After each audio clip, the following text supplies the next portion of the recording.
Y en las semanas pasadas surgió a la luz una investigación que está haciendo el gobierno de Chihuahua, Javier Corral a la cabeza, en donde se denuncia una triangulación que hubo durante las elecciones del 2015 en Chihuahua, justamente donde estaba en disputa la gubernatura, una triangulación de fondos que venía de Hacienda del gobierno federal al gobierno de Chihuahua y que fueron transferidos a la campaña del PRI. Eso lo saca a la luz la Procuraduría de Chihuahua y genera desde luego un cierto escándalo por todo lo que eso implica, el desvío de fondos, el involucramiento de Hacienda, del PRI nacional también como un intermediario de esa triangulación.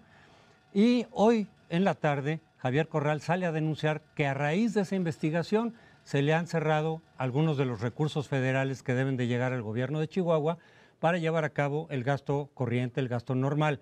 Entonces sale a denunciar que es una especie de castigo, es una especie de revancha por estar haciendo esta investigación, que desde luego toca figuras claves del priismo nacional y que eventualmente pues podría llegar más arriba.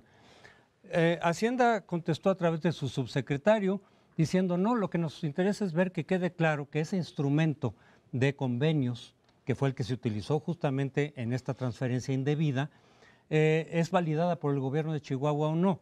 Pero se enreda un poco en la explicación y dice, no, en realidad es el Poder Judicial de Chihuahua que está haciendo la investigación el que nos tiene que decir si se está cuestionando jurídicamente el instrumento o no.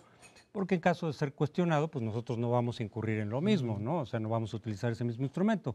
Pero aquí la cuestión extraña es, por un lado, que si el Poder Judicial, independiente estructuralmente del Ejecutivo, sin embargo, al que se le castiga es al Ejecutivo. Y a través de eso se están imposibilitando o se está dificultando, digamos, el uso normal de los gastos, de programas, de salarios. Tienen todas las razones. ¿Cómo Javier Corral osa insinuar que la justicia en México pueda ser parcial a favor de las autoridades? Eso no sucede, por supuesto, en nuestro país. Vamos. Es una democracia. Vivimos Sergio. en una democracia, de un Estado de Derecho en el cual el Poder Judicial es autónomo, en el cual la Secretaría de Hacienda es impoluta y se apega a la legalidad en absolutamente todos sus actos. Y por supuesto que los casos, digamos, la exoneración que hizo Virgilio Andrade del presidente, de la primera dama sobre la Casa Blanca, bueno, eso fue una anécdota a pie de página, igual que el despido de Santiago Nieta por andar investigando Overdrecht. ¿Tú crees que eso suceda en México, María Amparo? Mira, a mí me gustaría poner esto en un contexto más amplio. En primer lugar, me querría decir que estamos en época de campañas y como pues todos los candidatos, ya lo hablaremos en las precampañas, saben que un eje de la elección va a ser la corrupción, pues se la pasan declarando. En este mar de declaraciones me parece que hay algo muy saludable que es lo que está haciendo el gobernador Corral en Chihuahua. En primer lugar, no se le puede acusar de electorero porque él ya ganó el cargo. ¿Sí? No se juegan las elecciones en Chihuahua, así que nada de que estamos aquí politizando la justicia. Nos está demostrando que con voluntad y con pericia, con un buen procurador y allegándose de recursos, se puede perseguir, con el marco legal actual, ¿sí? Se puede perseguir la corrupción. Y que también nos está demostrando que vivimos en un centralismo espantoso, en donde llega un momento que por más que tengas un magnífico procurador, una gran voluntad para perseguir la corrupción, llega un momento que topas con pared. ¿Con qué pared toca la Procuraduría de Chihuahua? Pues con la pared de la PGR. ¿Por qué? Porque los delitos por los que se persigue en general a Duarte son de orden federal y además porque se tiene que pedir la extradición y el único autorizado para pedir la extradición es el Ejecutivo Federal. Así que ya de entrada nos da 3 lecciones, pero nos da creo que la más importante, que son las que mencionan ustedes, la Secretaría de Hacienda como la verdadera secretaría política que tiene en sus manos el poder de retener y ahogar, como lo dijo hoy Javier Corral, ahorcar, ¿sí?, a un Estado que no se porta bien. ¿Qué quiere decir no se porta bien? Persigue los delitos que se deberían de perseguir, independientemente del destino de estos, más allá de que sean, no minimizo que se vayan a la cuestión electoral, pero independientemente que eso va a ser muy difícil de probarlo, que se vayan a los partidos, como se está diciendo, hay ahí un delito de desvío de recursos producto de una ley que le da una discrecionalidad a la Secretaría de Hacienda en el uso de los recursos que todos conocemos. Yo quisiera comentar dos cuestiones. La primera es que no es el Poder Judicial de Chihuahua, es el procurador. Ahí ya se llama fiscal y es autónomo del Ejecutivo, pero no es el sistema judicial, es parte del Ejecutivo, aunque funcionando con autonomía, que es lo que se supone que deben hacer los fiscales. Hay un fiscal magnífico de apellido Peniche, que es un apellido muy yucateco, por eso yo lo retuve, que está haciendo una tarea de investigación colosal. Lo segundo que quisiera comentar es que esta triangulación se encontró o se dieron indicios de que no solo fue en Chihuahua, sino que en otros 4 estados ocurrió lo mismo y están ya documentándose en esta investigación. Y además están pidiendo ya la extradición de Duarte, que fue el encargado de hacer esta triangulación. César Duarte, claro, el gobernador que todavía no cae preso. Bueno, tendrían primero que traerlo, Extraditarlo. Sí, extraditarlo hacia acá, y eso es un asunto que está pendiente. Pero la otra cuestión que vale la pena destacar, como generalización, estamos viendo que cuando un gobernador del partido X pierde las elecciones, el gobernador que sigue de la oposición, o que era hasta ese momento de la oposición, inicia una persecución. Eso pasó en Veracruz, eso pasó en Quintana Roo, donde está el caso Borges, ahora tan sonado, ¿no? Eso pasó. Y también pasó cuando perdió el PAN la gubernatura de Sonora. Llegó la gobernadora siguiente y vamos a la cárcel con Padres, ¿no? Esto sería como... Eso es lo que tendría originalmente que suceder. Claro, no tendríamos que esperar a que hubiera alternancia para que se revisara cuentas del gobierno anterior, pero sabemos que los partidos se protegen entre sí, o sea, los propios partidos con los correligionarios. La alternancia en principio serviría o tendría que servir para que revisaras con mayor, digamos, motivación, con mayor firmeza, lo que es tu antecesor, sobre todo si es de otro partido. No ha pasado tanto, es decir, desde que vienen las alternancias a nivel estatal, después a nivel federal, ha habido una especie de pacto de impunidad que muchos hemos mencionado, muchos analistas, etcétera, y aquí se está rompiendo ese pacto. Así lo ha dicho Javier Corral desde que llegó el primer día al gobierno de Chihuahua, dijo, aquí no va a haber pacto de impunidad, aquí se van a investigar lo que sabemos que hubo en el gobierno de César Duarte, y vamos a irnos hasta el fondo. Lo está haciendo y entonces viene este tipo de represalia.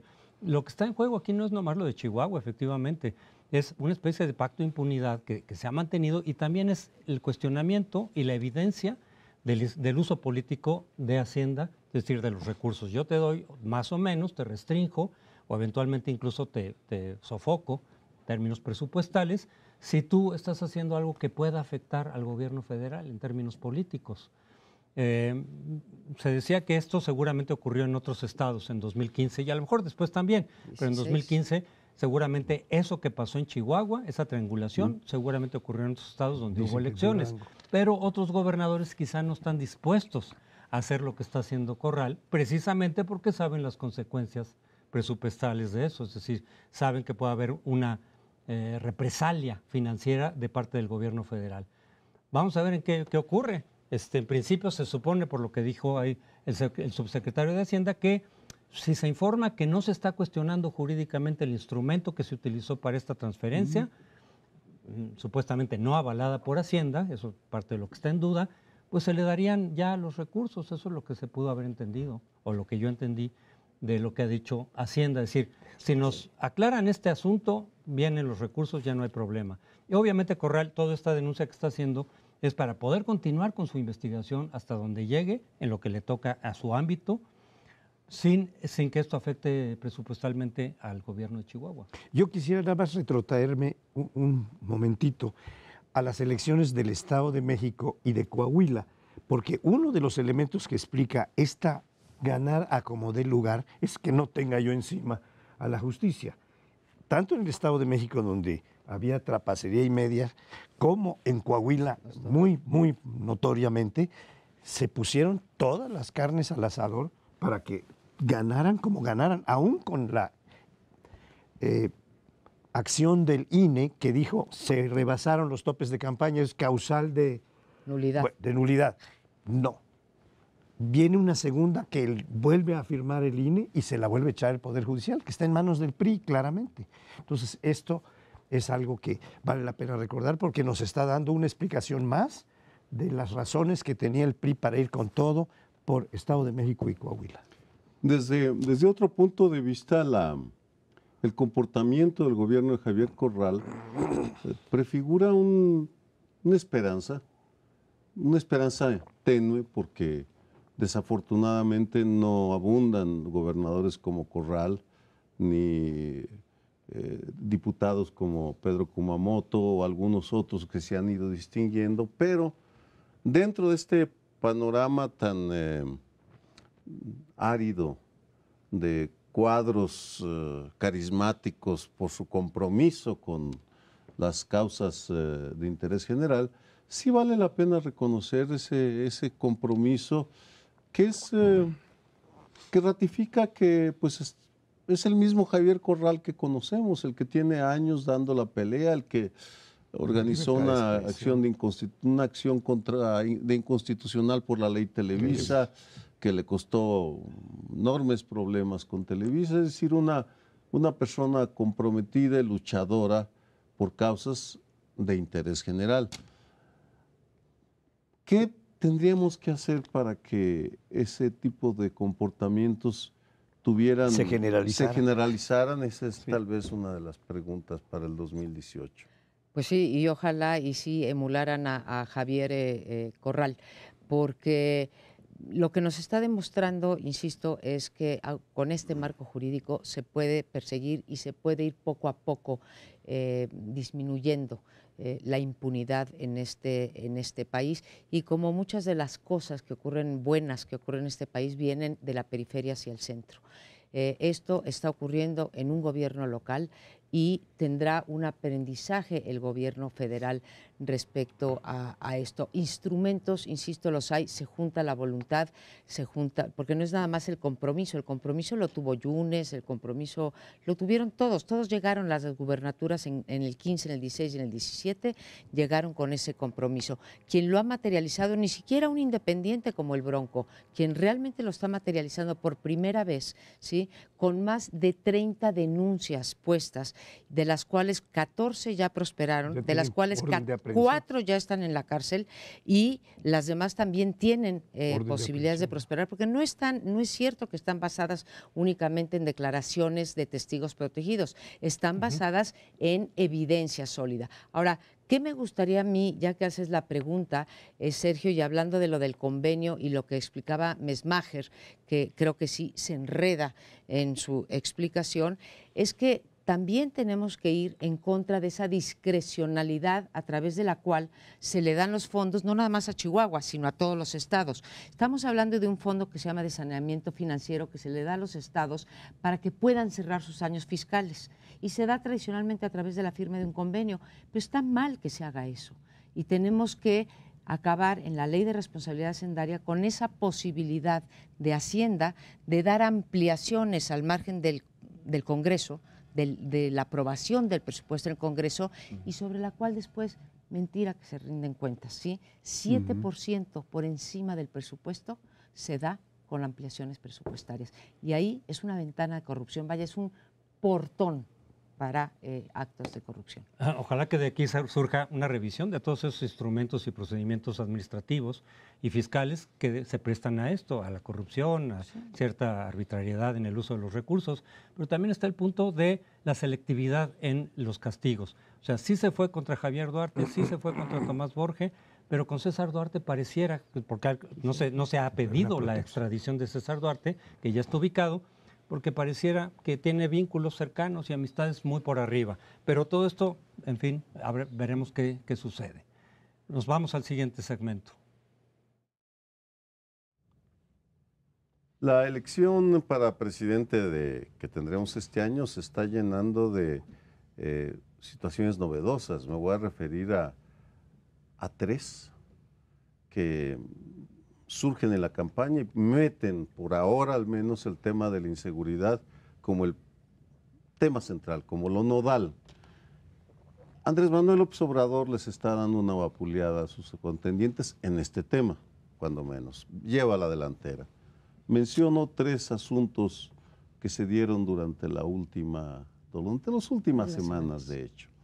El jueves pasado informó que de llegar a la presidencia, Alfonso Durazo sería el secretario de Seguridad Pública, entidad que renacería separándola de Gobernación. Habría que discutir Alfonso Durazo, lo bueno, lo malo. Segundo, un hecho sobre el cual no se ha reparado lo suficiente y me parece inédito y muy importante por las buenas y las malas razones, es que Andrés Manuel López Obrador está buscando de manera deliberada el voto de la base social de la delincuencia. Es decir, al ofrecer amnistía a los campesinos que cultivan droga, por ejemplo, está lanzándoles un mensaje de que él sería un interlocutor válido. Lo cual lleva a un punto que generalmente prefiere ignorarse. Los que el 20-30% de la población que tiene simpatías por los delincuentes tienen credencial de elector. También van a las urnas, vamos, en diferentes partes del país y emiten su voto o no lo emiten y sin decirlo, es mi interpretación, está buscando ese voto Andrés Manuel López Obrador, lo cual es inédito. Y finalmente está lanzando un mensaje de que está dispuesto a dialogar, negociar con los capos, sin explicar claramente de qué se trata, porque es ahí donde está más endeble y resbaladizo el planteamiento del López Obradorismo, porque Alfonso Durazo lo aclaró, no estamos pensando en negociar con el Mencho, por ejemplo, el líder del cartel Jalisco Nueva Generación, famoso por su dureza. Pero pero no aclara con quién va a negociar, dado que hay 247 bandas criminales en México en enero del 2018, según una lista que me envió Lantia Consultores, que da seguimiento a estos temas. En todo, donde se le vea, estamos ante inéditos. Yo no recuerdo una campaña presidencial en la cual se adelantara el nombre del zar que combatirá la seguridad, se corteje el voto de la base social del crimen organizado y se ofrece un diálogo con quienes dirigen esas bandas.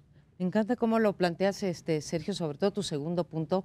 Fíjate, pues qué boba soy, que no había pensado que uno de los objetivos de López Obrador pudiera ser conquistar la base amplia, aparentemente muy amplia, de personas ligadas al narcotráfico. Claro que creo que va a perder el de las víctimas, no sé cuál sea mayor, el de el crimen organizado, las 257 bandas, qué tanto voto tienen abajo de ellos y qué tanto voto tienen abajo de ellas las víctimas del crimen organizado, que en este puro sexenio pues son 120,000, si lo multiplicas por el número de sobrinos, hijos, etcétera, creo que será más bajo. Entonces, pues hizo las cuentas, me parece, desde luego inédito, tienes toda la razón, pero no sé si muy inteligente en términos electorales. La segunda, lo de Durazo, creo que es más importante. Yo aplaudo la medida de que, y me gustaría verlo de los demás candidatos, de que nos digan con quién van a gobernar, porque te da una pista, ¿sí? Porque la gente con la que se va a gobernar pues tiene una trayectoria, tanto, digamos, de ética pública como de competencia para la función que se le está encargando. Entonces, celebro que él haya ido anunciando su DC. No sé qué credenciales, sin embargo, tenga Alfonso Durazo para encargarse de un problema de seguridad. Y el tercer punto que mencionas tú, que es inédito, es el hablar con los capos, negociar con los capos. Yo creo que desde finales de la época de Fox y durante Calderón, López Obrador dijo que con los capos no se negociaba. No sé por qué ahora se decide que sí se podría negociar como una estrategia, ¿no? Percibo una crítica cuando planteas estas tres puntos. Desde luego yo sí la hago, la estoy haciendo explícita, y en ese sentido no sé si vapulea a los otros dos candidatos en materia de seguridad, Sergio, no porque los otros dos candidatos nos estén dando unas mejores alternativas, unas alternativas novedosas o que prometan, digamos, darle la vuelta a la tuerca del combate al crimen organizado. José Antonio Meade es combatir, digamos, el dinero, perseguir inteligencia financiera, y en el caso de Anaya lo único que ha dicho es policía mixta, ¿no? Entonces veo realmente aridez en términos de la política de seguridad de parte de los tres candidatos. Yo tengo la impresión de que como efectivamente el tema de seguridad pública es el que tiene mayor interés de la población, donde la población pone el mayor interés y la mayor preocupación, incluso hasta niveles de angustia por lo que ha padecido esta población, el mensaje de López Obrador, que efectivamente está buscando, como todos los candidatos, tener más votos, es: yo les ofrezco no solo a los que están sembrando, no vamos a negociar con los capos, bueno, van a negociar con los que están sembrando marihuana, que son una parte de la infraestructura económica de la que disponen los capos, sino que está lanzando una idea que no es la primera vez que se lanza, de que haya esperanza de resolver el problema y de establecer la paz. Eso es un poco, también lo ha dicho Anaya y también lo ha dicho Meade, pero el fondo es: ¿pueden ustedes, que han estado en el poder y no lo han logrado, hacer lo que yo estoy diciendo ahora que vamos a hacer? Esa es, yo creo que la tirada de López Obrador. Sí, hay a veces en mucho de lo que él ofrece, no solo él, otros candidatos también, pero en el caso de López Obrador hay señales cruzadas, hay mensajes por un lado y luego distintos. Entonces, cuando anunció esta posible amnistía con los capos, y decía, claro, con el consenso de las víctimas, que las víctimas acepten que esto puede servir para pacificar al país, y entonces con ese consenso. Pero luego sale Durazo un poco a interpretar, salieron muchos voceros de hecho, quiso decir con de lo que quiso decir López Obrador, para justificar, para modificarle, mitigar un poco, y Durazo fue uno de ellos de decir, no, se está refiriendo básicamente a lo de los campesinos. Ahí no necesitas tanto el visto bueno de las víctimas o de los familiares, porque de los campesinos no los puedes acusar que hayan matado, secuestrado, torturado directamente a las víctimas del crimen. Simplemente creo que hay cierta comprensión de decir, bueno, pues están en la pobreza, en fin, habría que tratarlos de otra manera más que con cárcel. Pero no son crimen organizado, pero, ¿no? Exacto. Pero entonces no, entonces ¿a qué se refería? Entonces Durazo da su interpretación, que es menos cuestionable o menos conflictiva o controvertida que lo que había dicho López Obrador, que luego sale y dice, sí, estamos contemplando más, parece, a lo mejor Durazo lo convenció, es decir, mejor manda el mensaje de que son los campesinos, y ofrece al mismo tiempo terminar con esta guerra en 3 años, que claro que como ofrecimiento diría uno, pues perfecto, llevamos más de 10 años con esta guerra, desde que empezó con Calderón, o desde antes, si se quiere, en 3 años estaría bien. La pregunta es cómo, porque además hay medidas encontradas en este sentido. Y lo de Durazo se ha dicho que es un político hábil sin duda, pero básicamente su experiencia ha sido de comunicación. Era el secretario particular y también de manejo administrativo. Sí, como secretario particular de Colosio y después como vocero y encargado, digamos, de la oficina de la presidencia de Fox. Pero en seguridad, ¿cuál es la experiencia? Ninguna. Unos comentarios adicionales. Cuando hablaba de que los vapulea es porque quien está imponiendo los temas que se discuten es el Andrés Manuel López Obrador en este tema. Mientras, porque por varias razones. Primero, al nombrar a Alfonso Durazo, nombra a alguien con un perfil bastante alto y con la capacidad de interlocución que le dan 40 y tantos años en la vida pública con el PRI y con el PAN. Por tanto, es alguien que ahora anda por todas las salas de prensa de periódicos y estaciones de radio y de televisión declarando para opinar sobre el tema, apropiándose ya del tema y liberando a Andrés Manuel de un asunto espinoso, mientras que José Antonio Meade está atrapado en la cultura del PRI. No pueden adelantar el nombramiento de los que van a ocupar el cargo, porque si no, pues, ¿qué aliciente van a tener los que buscan cargos? O en el caso de Anaya, pues, si cada cargo se lo van a pelear a muerte, 3 partidos y 25 tribus, por tanto, están paralizados y atrapados. A eso me refería. Sí, creo que tienes razón y es más difícil. E incluso creo que a José Antonio Meade va a haber que esperarnos hasta el 18 de febrero en que realmente sea ungido por el PRI, y ahorita su precampaña va a ser básicamente pues cortejar al PRI, porque es una especie como de candidato no priista, sí priista. Háganme suyo. Háganme suyo, ¿no? Entonces es complicado. Ahora, sí es preocupante que, como decía Paoli, el principal problema de la ciudadanía, el que más angustia le causa, que es el de la violencia, esté llena de ocurrencias e improvisaciones. Ocurrencia, estas dos, que, bueno, las tres las mencionas tú. Improvisación, Durazo, ¿sí? Ya he escuchado en algún lugar pues, el Bannon mexicano, porque pues traicionó a Fox con aquella famosa carta, ¿no? En donde pone su renuncia y revela secretos de nuestra Casa Blanca. Bueno, no, de nuestros pinos, porque la Casa Blanca es de nuestros pinos. Y ocurrencias en el sentido de decir, o sea, vamos a hacer una tregua. Bueno, vamos a platicar la idea, pero si tú lanzas una idea de ese tamaño, tendrías que cuando menos traerla fundamentada, ¿no? Han pasado 3 semanas desde que lanzó la idea y pues qué bueno que entró Durazo al quite, porque digamos ya no tiene discurso López Obrador, porque no tiene ninguna solidez su propuesta. No se tomó la idea, la lanzó en algún momento. Entonces a mí sí me da miedo un conjunto de improvisaciones y de ocurrencias en un tema como el de seguridad. No, yo creo que efectivamente este tema es muy difícil, muy resbaloso y muy espinoso, como ya ha dicho Sergio. Y tienen un torero al frente. Eso es lo que está haciendo Durazo, que es torero. Desde Lomas Taurinas hasta ahora es torero. Se dicen que el problema de Calderón fue cómo comunicaba su estrategia frente a los narcos. Pues a lo mejor aquí precisamente pones a un experto en comunicación, si es que se le va a dar giro básicamente de tener una buena comunicación. Oye, Sergio, otra cosa, o sea, dice de esto, pero ¿y la legalización de la marihuana? ¿Por qué no se pronuncia en favor de esa? Creo que vamos a seguir regresando una y otra vez a estos asuntos. Por ahora tenemos que irnos en corte.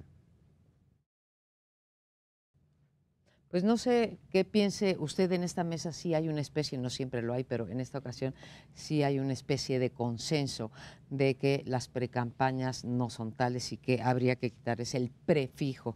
Son simplemente campañas disfrazadas en donde medianamente se cuida cada uno de los 3 precandidatos de no llamar a que se vote por su partido, por su alianza, por su frente, para que no los castiguen las autoridades electorales, pero en realidad ya están haciendo campañas de forma tal que eso de que teníamos las campañas más largas del mundo, hicimos una reforma electoral para hacerlas más cortitas, en realidad buscamos, como siempre, darle la vuelta y tenemos campañas igual o más largas que en el 2006 o en el 2012. Ahora, el hecho claro es que estas precampañas están siendo, pues yo diría que muy ramplonas en términos de propuestas.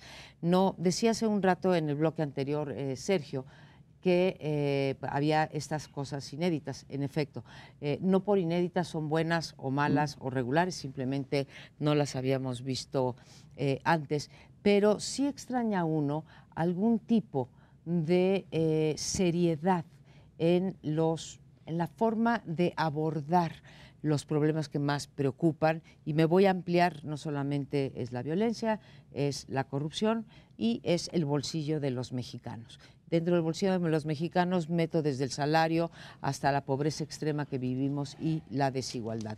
Y no hay un candidato que nos haya dicho, más allá de las voladas populistas a las que están, no sé si obligados, pero a las que están acostumbrados los candidatos. Yo no sé si ustedes, si yo no he revisado bien la prensa y los discursos y las páginas de internet, no veo un cómo veo muchos qués en los que todos tenemos que coincidir y que incluso coinciden los tres candidatos. Los tres van a acabar con la pobreza, los tres van a acabar con la corrupción y los tres van a acabar con la violencia. Pero no he visto realmente, hace un momento decía yo que pues, no tenía sustento la de López Obrador, pero pues tampoco veo sustento en las de los otros candidatos. Veo muchos jingles, o sea, muchas cancioncitas pegajosas de los diferentes partidos, sí, pero no veo mucho más allá de unos promocionales que no sé a nuestro público, porque finalmente nosotros no importamos, pero que a la mayoría lo dejan pero frío. Está muy claro, María Amparo, que en las campañas a nivel presidencial, las precampañas valieron sorbete. En la única formación de esta coalición del Frente por México es donde se veía algún sentido a la precampaña, porque el PRI destapó y en el mismo día, a horas de diferencia, todos los sectores del PRI se pronunciaron y Mitt fue a decir, háganme suyo al PRI. No había duda, nadie más se aventó a decir yo quiero competir, como sí lo hizo, por ejemplo, Beltrones cuando la Peña campaña Nieto. de 2012 con Peña Nieto. Pero ¿qué pasó en el PAN o en el Frente? Pues se fueron bajando poco a poco los candidatos que se habían anunciado, los aspirantes que se habían anunciado, y ayer se bajó Moreno Valle, porque ya le habían concedido la candidatura al gobierno de Puebla a su esposa. Entonces, y así van a cambiar y el aquí régimen. quedó donde todavía tienen algún sentido, aunque no muy amplio, es en el frente, en el PRD de la Ciudad de México, porque ahí hay tres candidatos, Agüed, Chertorivsky y Barrales, y ahí va a haber algún tipo de competencia, la está viendo en cuanto a debate, en cuanto a salidas con los tres precandidatos, y tal vez la tendría en algunas otras instancias, pero en general son campañas que están siendo disfrazadas y que hay que acabar con este asunto de las precampañas, ¿no? Tú decías, Amparo, que no ves los comos de las propuestas de los candidatos. Olvídate que en los spots va a salir eso. No se puede, por tiempo. explicar. Pero tendría que hacerlo. López Obrador sí lo ha hecho. Desde sus libros previos, porque recordemos que él está en esto desde hace 18 años, en los libros previos ha propuesto las cosas que va a hacer, a veces le cambia, le matiza, pero incluso el más reciente, que no es de hace demasiado tiempo, entonces estaban las propuestas y de hecho ya presentó hace un mes, más o menos aquí lo comentamos, hace algunas semanas presentó ya formalmente varias páginas de sus propuestas que son básicamente las mismas, si acaso con algunos matices, algunas pequeñas correcciones. Ahí lo que pasa es que los cómo sí se pueden ver, sí vienen y se pueden cuestionar. Muchos expertos en distintos temas han dicho, oye, esto no suena muy viable, esto no está muy sustentado, esto históricamente en otras partes no se ha dado así. Pero sí están los comos, faltan los otros dos. Y es que yo estoy de acuerdo con Sergio en lo que decías en el segmento pasado, que les va ganando en tiempos. Es decir, desde el 2015 ya sabíamos, con López Obrador como presidente de su partido, que él iba a ser el candidato. Ya estaba haciendo campaña, o precampaña si se quiere.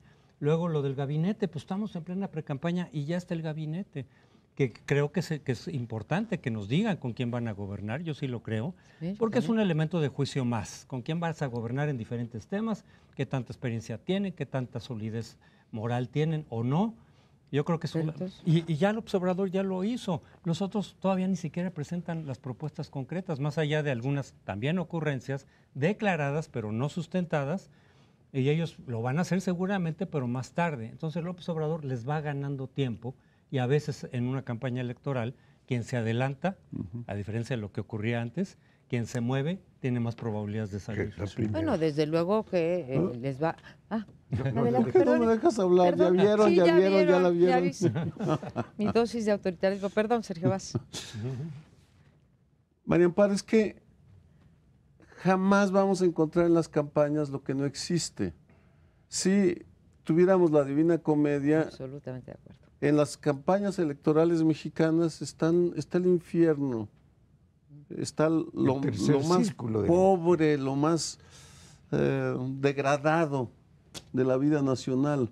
¿Por qué? Así lo quieren los partidos. Ellos están felices en sus pequeños cenáculos, y negociando que ahora Rafael Moreno Valle ya no va a ser candidato a la presidencia, pero su esposa sí va a ser la candidata a gobernadora de Puebla por el PAN, apoyada por el PRD y por Movimiento Ciudadano. Esos son los que van a cambiar.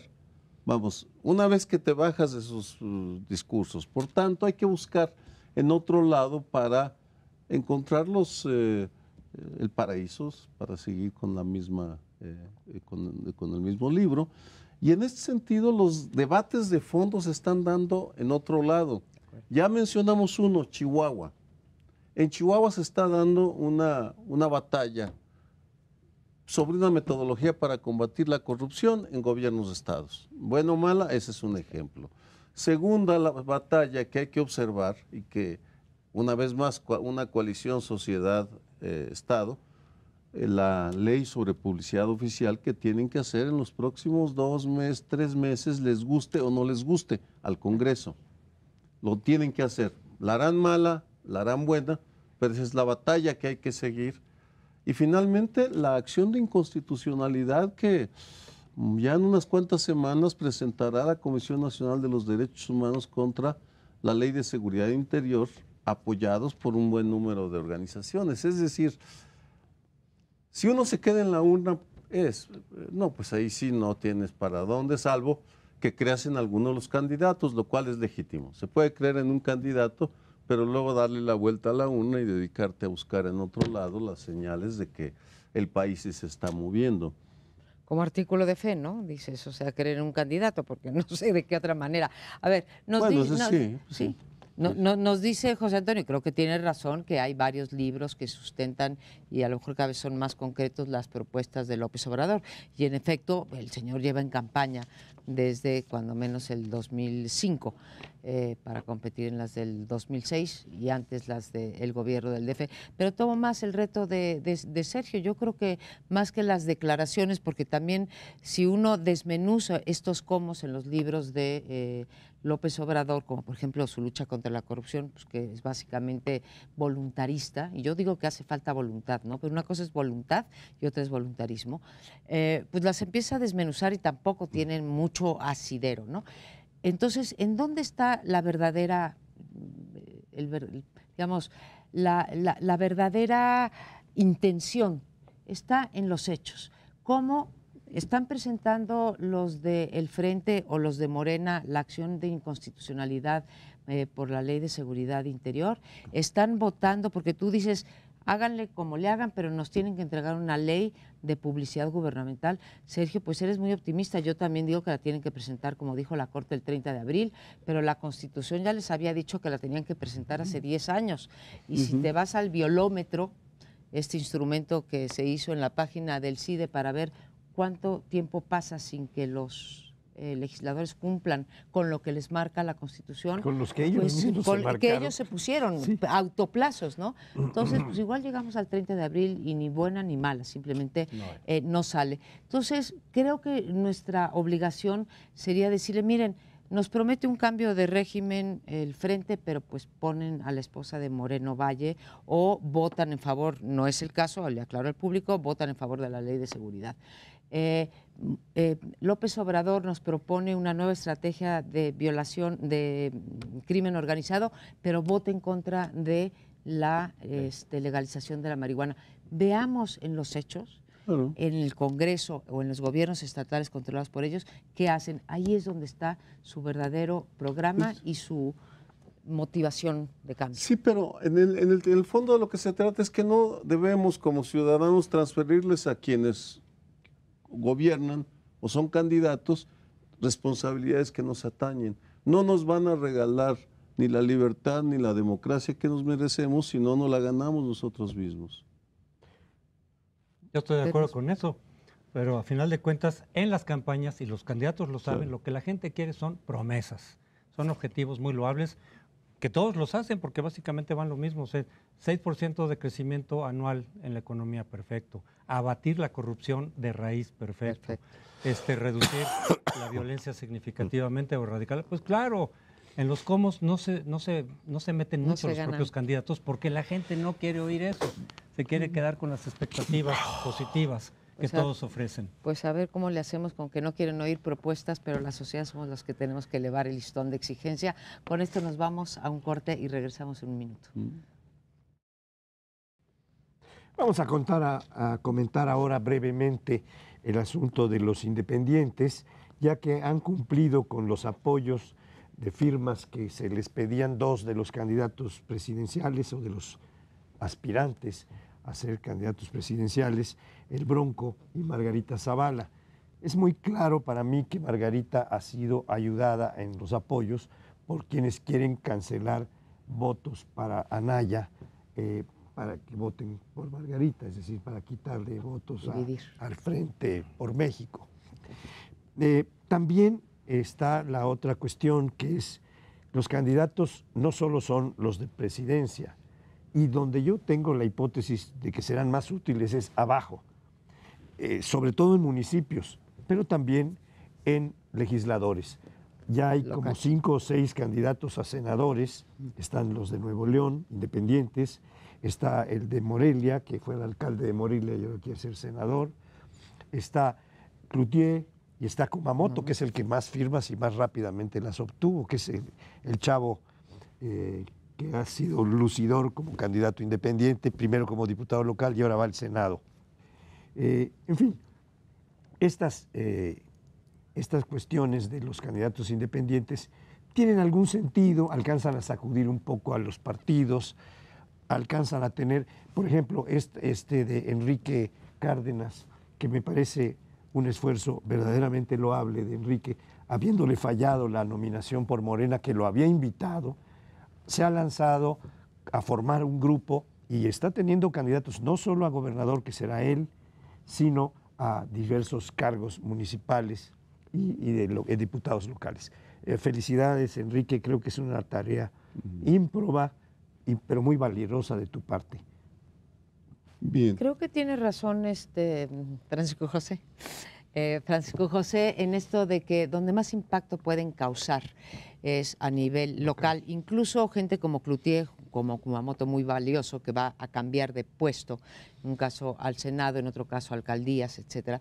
Es más difícil a nivel del Congreso federal porque se diluyen, ¿no? Te vuelves uno entre 128 o uno entre 500 y entonces es muy difícil que no entres a la maquinaria de los partidos porque pues no te dan chance, no puedes fijar agenda, no te dan comisiones, no te dan apoyos, etcétera. Entonces muy, muy difícil hacer el cambio. A nivel local es otra cosa, como lo mostró el Bronco, más allá, yo me reservo mi opinión sobre lo que ha sido la administración del Bronco, que me parece que ha tenido problemas serios desde actos de corrupción hasta ineficacia en el cumplimiento de sus promesas de campaña, pero mencionabas tú el caso de Enrique Cárdenas en Puebla, en donde hay que decir es el estado más restrictivo en términos de los derechos políticos, porque si a nivel nacional te piden 2%, allá te piden 3%, se aventaron los legisladores eso, sí. 3% de firmas, ¿sí? Y te las piden en Navidad, te las piden en 4 semanas en vez de en el periodo. ¿Cuánto les dieron a los candidatos independientes presidenciales? 60. ¿Les dieron 60 días o 90 días? Bueno, aquí se los cortan a la mitad, o sea, todas las piedritas, y en ese sentido haber juntado una masa crítica de 16 candidatos para hacer la diferencia en Puebla, pues realmente yo también felicito al doctor Enrique Cárdenas.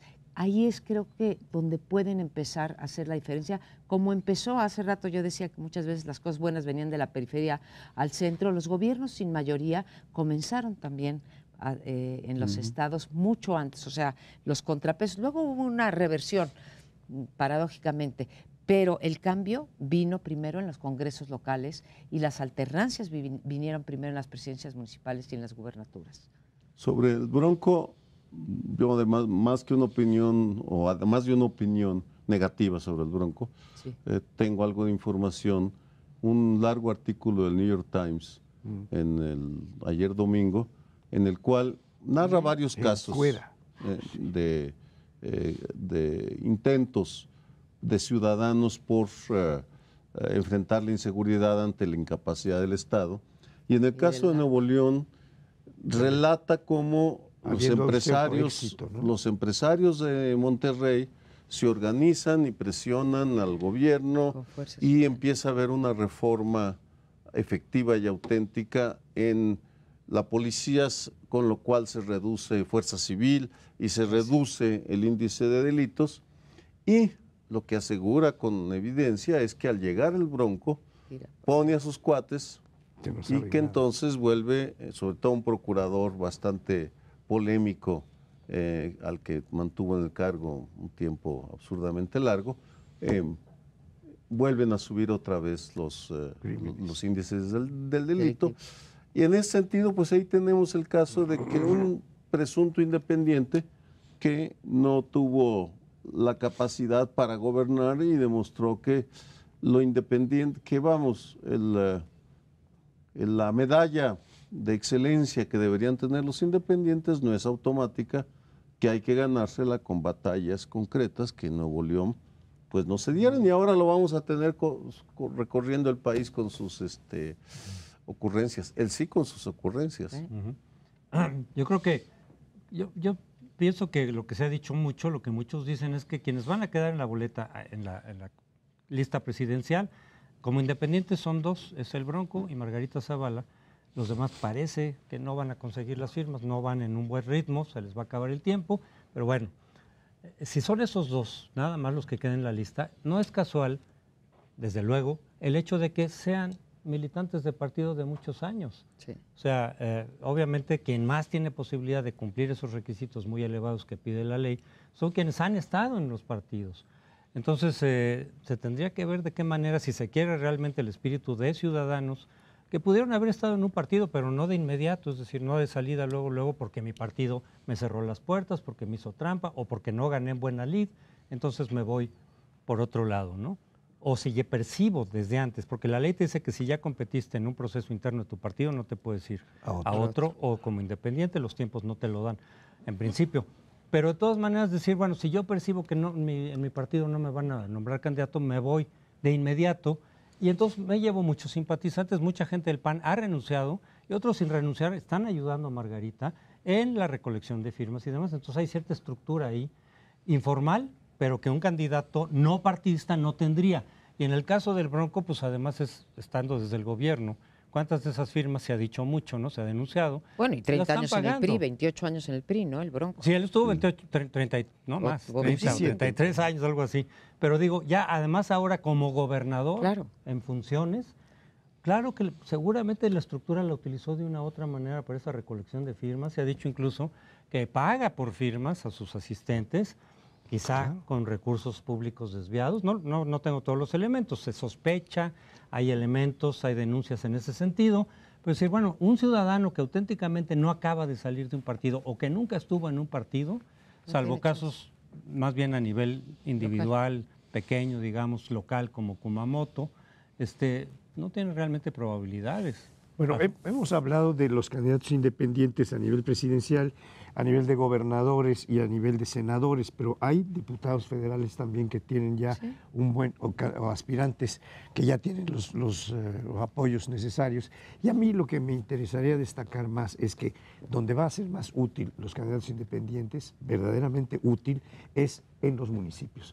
Tenemos la experiencia anterior de que surgía un líder natural en un pueblo, un médico que era muy bueno con sus pacientes, un maestro dedicado a su trabajo, etcétera. Entonces, lo arropaba algún partido, pero no tenía más manera que ser arropado y negociar con un partido.